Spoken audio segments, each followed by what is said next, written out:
Unicorns. They're colorful, they have one single horn, and they can also be delicious if you can find one. Ruth Estrada from Cakes for Causes is here to make that easy by making them out of cupcakes. Ruth, welcome back. Thanks for having me back again. So good to see you as always. I'm super stoked to make these unicorn cupcakes. First, I have to ask you how you got the idea even to do this. So my daughter loves unicorns, and she asked for a unicorn, kind of My Little Pony themed party.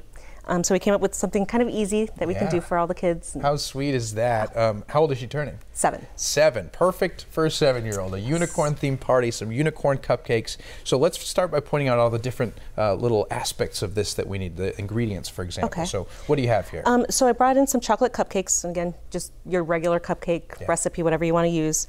I made a batch of icing, and then we kind of dyed different colors. These are her kind of favorite colors. So reminds me perfectly of a unicorn. Yes. So it works out well. And that's easy to do. You said it's just buttercream? Yeah, just a simple buttercream icing, just powdered sugar.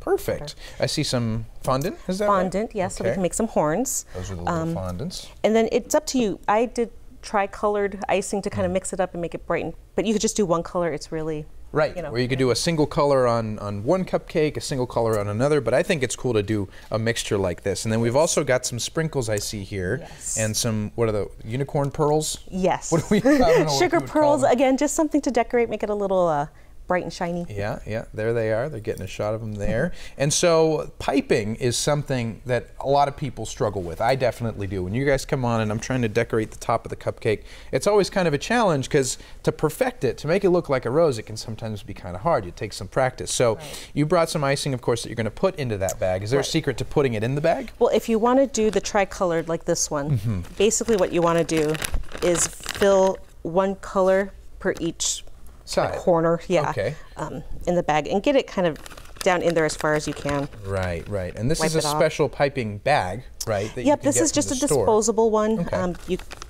You can use actually a sandwich bag if that's all you have. Right. I was going to say you don't necessarily have to buy a specialty bag to do this. A Ziploc would work. No. Sandwich bag. So what you want to try to do is get one on each side, flatten it out, and then you're going to squeeze it down to the bottom, and it'll come out in 3 colors. It down, and you have to add these little, not necessarily add these little metal tips, right? Or does it help? It helps. Okay. Yeah. What does it do? Especially if you're not great at piping, it gives a design. So this one kind of does ruffles.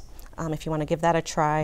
I know we've done roses with this type of tip before when Sophia was on here. So you're going to pipe with that one, or I guess that one's not ready to pipe, but you can maybe teach me. I'll let you do one first, and then I'll watch you. Give it a try? Yeah. All right, so you want to hold it from the top and squeeze from the top, and then you use your bottom hand to kind of control it. And all you're going to do is go around the side. Oh, man. Look at the coloration on that. And that's it. It's really beautiful. Simple. All right, let me give it a shot here. So you said grip it at the top here. Wait for them to get the shot, and as soon as they do, I'm going to go for it. There we go. Sometimes it can be a challenge. So start in the middle or on the side? I like to start around the side, but really it's... Okay, so let's start around the side. Yep, there you go. And then I guess you can pretty much add as much as you want on there, right? Yes. But bear in mind, the more you give the kids, the more hyper they're going to be, right? They will. Definitely. I have a new puppy, so I know how hyper people can get. Well, not people, but dogs and kids. So anyway, I'm going on. So now you brought some sprinkles and some so pearls. If you want to put some sprinkles on it, just to give it a little bit of razzle-dazzle on top. Right. And then I also brought some fondant. Ooh, yeah, that's one step I forgot to talk about. The fondant is going to provide the little horn on top. Yep. I'll give you a little piece. So what you want to do with the fondant, and again, just keeping it simple. Roll it into a little horn. And cut it in about 2 pea-sized. Okay. And roll it up into a ball.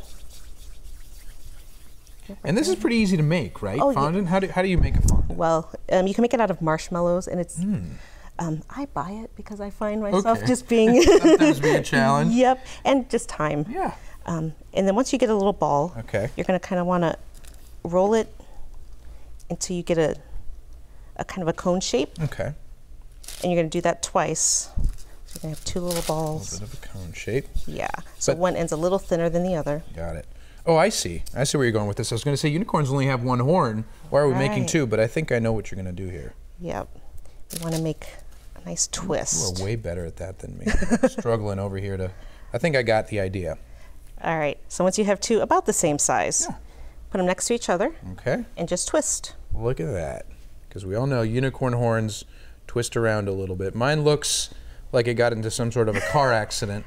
See, the nice thing about unicorn horns is they're all different and they unique. don't have to be perfect. One can be curved. See, there we go. Mine's going to be a curved unicorn. I'm going to put it on top here. Yep.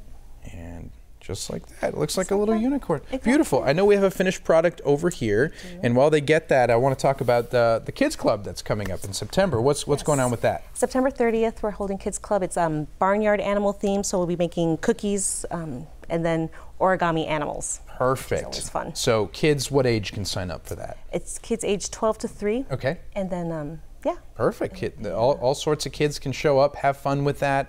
I know we're seeing some pictures here of the past, you call it sugar sharing events that you guys have done. There's Ryan House Hospice, for example, SpongeBob action. What else do we have here? Oh, that's pictures from our last Kids Club where they made bracelets. And edible bracelets? No. Oh. They were like little friendship bracelets. And oh, look, there's my terrible unicorn cupcake that I just made. Well, Ruth, as always, you guys come and entertain us, help us make these really super easy treats. I mean, it doesn't take a lot to make something that looks professional. So happy birthday to your girl, whenever that is. She's turning 7. She's going to have some amazing cupcakes to go along with that. So thank you again. Thanks for having us. Now attend the next Kids Club meeting at the address listed there on your screen on Sunday, September 30th at 1:30 p.m. You can register your child now at cakesforcauses.org or call 520-303-7893.